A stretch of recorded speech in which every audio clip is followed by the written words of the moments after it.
precisamos falar sobre feminicídio.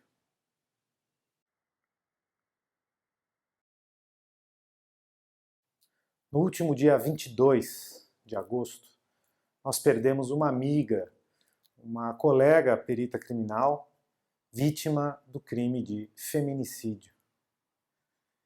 Quando esse tipo de coisa acontece tão próximo a nós, isso traz um alerta importante, uma reflexão sobre o assunto e como isso poderia ter sido prevenido, como a sociedade de alguma maneira poderia ter agido para evitar que esse tipo de crime aconteça. E sobre esse assunto eu tive a oportunidade de conversar com uma colega perita criminal do Paraná que tem uma importante iniciativa na prevenção e no combate ao feminicídio e à violência doméstica. E ela tem um importante recado a todos nós aqui. No dia 22 de agosto, nós tivemos o terceiro feminicídio de uma mulher policial no Brasil. Uma perita criminal do estado de São Paulo que foi morta com 2 tiros pelo seu companheiro, o namorado. Ela deixou uma filha de 2 anos, que estava no local do crime. O autor se suicidou em seguida. Ele era um PM, também do estado de São Paulo.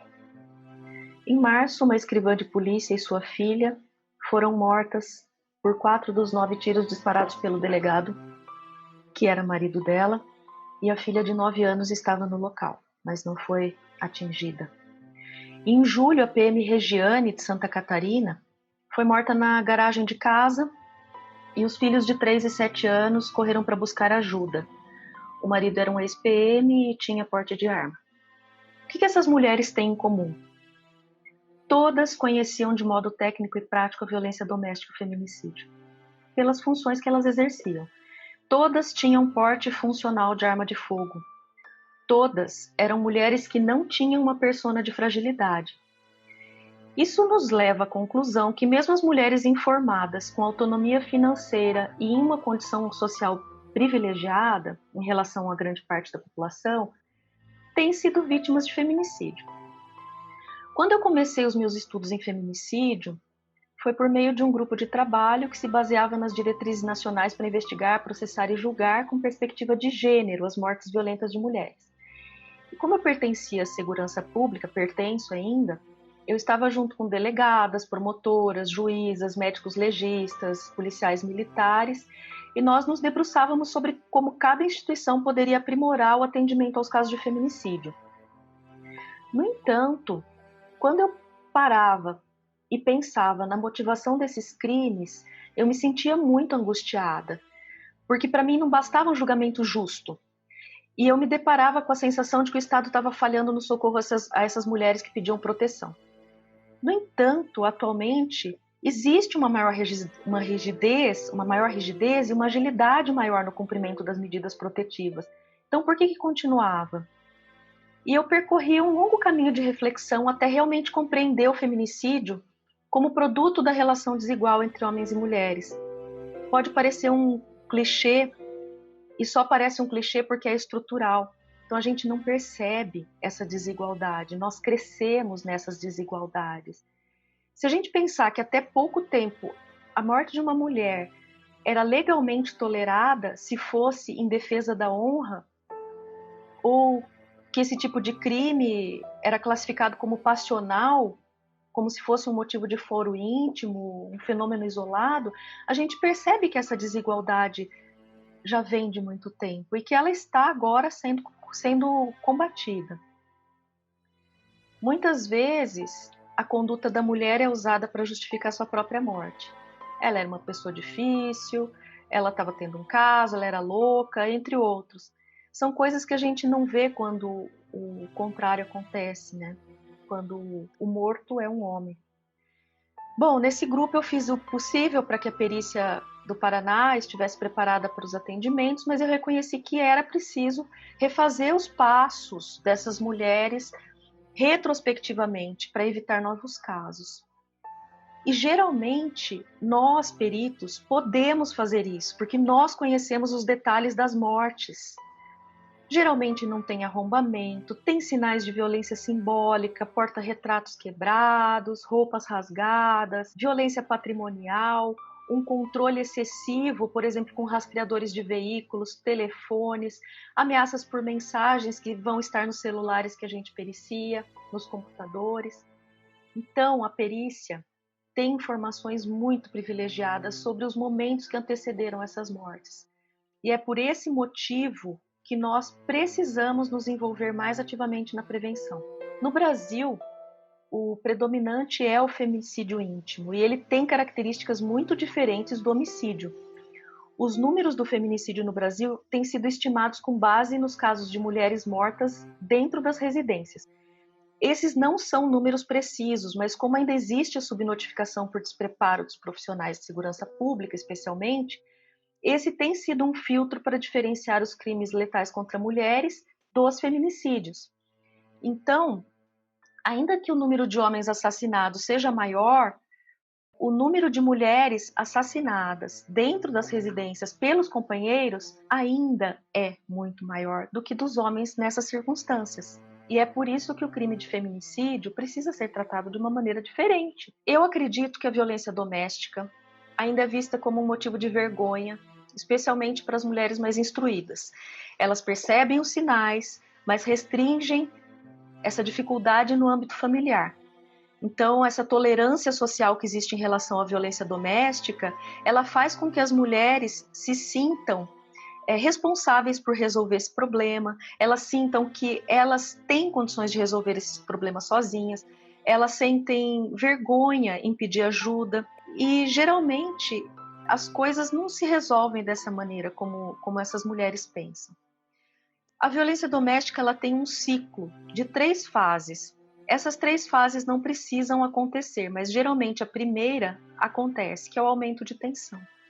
No aumento de tensão, é comum que a mulher se sinta culpada pelas atitudes do companheiro, que podem incluir ciúme excessivo, irritação sem motivo aparente, humilhações que destroem a autoestima.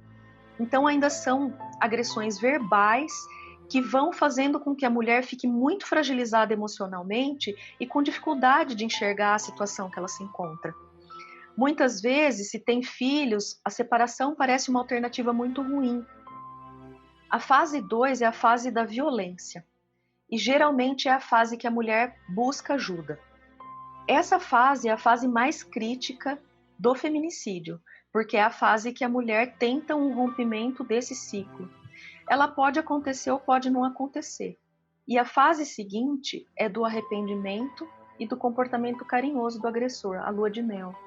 Então, são aquele comportamento de arrependimento, eu vou mudar, nós vamos recomeçar, nós teremos uma nova vida.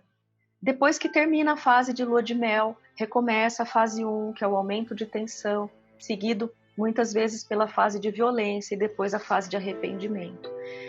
Então percebam que é uma situação muito difícil de ser manejada emocionalmente, né? As mulheres que possuem uma maior chance de denúncia e defesa, por exemplo, os casos que eu falei aqui, que eram mulheres policiais, o ciclo da violência ele se torna menos detectável. Então, tem casos de feminicídio que não foram precedidos de violência prévia, eles foram direto da fase de tensão para um caso de feminicídio. Então, não significa que antes de você tomar um tiro, né, vamos falar assim, que você vai sofrer uma violência física. Bom, eu não sou psicóloga, não sou coach de relacionamento, eu não atuo nessa forma de... Não tenho essa atuação terapêutica, né? Mas eu preciso reconhecer que a mulher possui autonomia para interromper o seu ciclo de violência. Então, a gente não pode falar que uma mulher que sofre violências reiteradas e não toma atitudes é alguém que gosta de apanhar, é alguém acomodado, que ela é uma mulher que realmente não quer resolver esse problema. Essa inércia, ela faz parte do complexo de quem sofre uma violência. Então, essa mulher precisa de ajuda. Bom, e se eu pudesse ter falado a essas mulheres que sofreram, né, esse tipo de violência letal, ainda que eu não fosse ouvida, né, eu diria que, em primeiro lugar, essas violências não são culpa dela, que não é algo vergonhoso. Eu diria que a violência verbal ela é crescente, então por mais que esse ciclo de violência crescente verbal ela seja interrompida pelo momento do arrependimento e da lua de mel, ela vai crescer. Ele pode te matar ainda que não tenha te batido. É fundamental que se estabeleça uma rede de apoio e que você tenha pessoas informadas sobre a sua condição. Essas pessoas podem te auxiliar, elas precisam estar alertas por você. Combine sinais para acionamento da polícia, combine horários para se encontrar e caso você não apareça, que essas pessoas estejam preparadas para acionar ajuda. O primeiro passo de um agressor é afastar a mulher do convívio de relações próximas, então é importante ficar muito atenta a isso. Bom, o afastamento de alguém violento é necessário e urgente. O que poderia ser somente uma separação pode se transformar em morte. Então, assim que você perceber que está numa situação de violência, ainda que essa violência ainda seja verbal, a separação é a melhor atitude.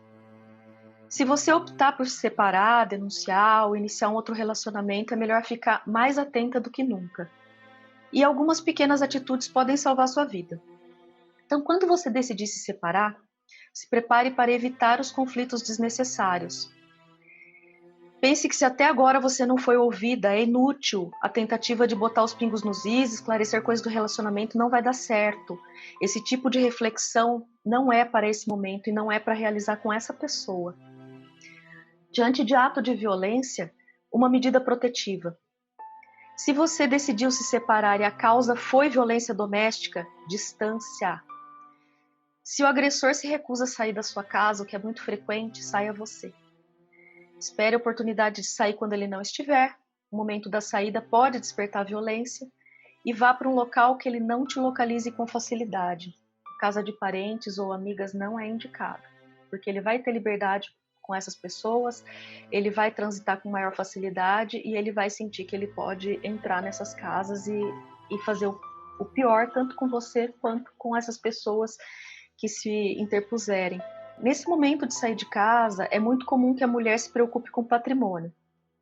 Ela vai falar, nossa, mas essa casa é minha, fui eu que montei essa casa, essas coisas são minhas, vou deixar tudo para trás? Sim, você vai deixar tudo para trás. É importante que você, nesse momento, não se preocupe com o patrimônio, isso vai ser uma discussão posterior. Se preocupe com a sua vida. Se você permanecer em casa, é importante que você avise os vizinhos de que ele não está morando mais ali e que você peça que avisem se os vizinhos perceberem que ele está rondando. Avisa no seu local de trabalho. Alguns dos crimes acontecem nesse ambiente. Se você tiver um outro relacionamento, essa pessoa precisa estar alerta e avisada. Assim que você se separar, se você permanecer nessa casa, troque imediatamente os controles do portão, fechadura de casa, coloca dispositivo de vigilância, isso não é paranoia. Que bom se nada acontecer, mas pode acontecer se você não tiver nada disso. E se você for uma policial, esteja preparada para a defesa armada. Você tem treinamento, você tem preparo para fazer isso. Não subestime seu agressor. Todas essas mulheres, as 3 principalmente que eu citei, elas não imaginavam que iam ser mortas. Todas tinham armas. Todas poderiam ter se defendido, mas o feminicídio íntimo, ele acontece justamente por isso. Porque ele vem de alguém que a gente não espera. Bom, o importante então, o que eu tenho para dizer para as mulheres que estão numa situação de abuso, seja ele emocional, seja físico, seja patrimonial, prestem atenção aos sinais e estejam preparadas para abandonar esse tipo de relação. É importante que você abandone essa relação o quanto antes. Seria isso que eu diria para as mulheres que infelizmente foram mortas e que eu utilizo a memória delas com muito respeito para poder fazer esse alerta. Muito obrigada.